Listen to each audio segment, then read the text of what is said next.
கரூரில் அமைச்சர் செந்தில் பாலாஜியின் சகோதரருக்கு சொந்தமான இடத்தில் பிரம்மாண்டமாக கட்டப்பட்டு வரும் பங்களாவில் வருமான வரித்துறை அதிகாரிகள் திடீரென சோதனையில் ஈடுபட்டதால் பரபரப்பு ஏற்பட்டது.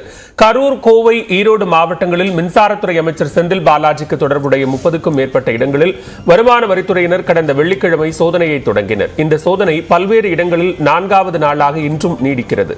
இந்நிலையில் கரூர் சேலம் சாலையில் அமைச்சர் செந்தில் பாலாஜியின் சகோதரர் அசோக்குமாருக்கு சொந்தமான இடத்தில் கட்டுமானம் நடைபெறும் இடத்தில் வருமான வரித்துறையினர் நேற்று மாலை திடீரென சோதனையில் ஈடுபட்டனர்.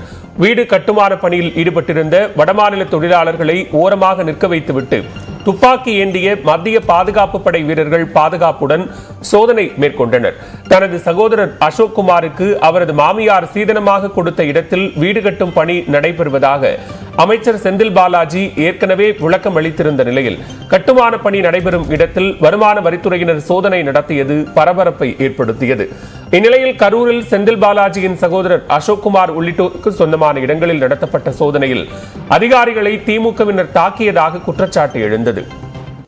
இது தொடர்பாக 15 பேரிடம் காவல்துறையினர் விசாரணை நடத்தினர். அதன் பின்னர் மாநகராட்சி திமுக கவுன்சிலர்கள் லாரன்ஸ், பூபதி உள்ளிட்ட 10 பேரை காவல்துறையினர் கைது செய்து நீதிமன்றத்தில் ஆஜர்படுத்தி சிறையில் அடைத்தனர். மீதமுள்ள நபர்களிடம் தொடர்ந்து விசாரணை நடைபெற்று வருகிறது.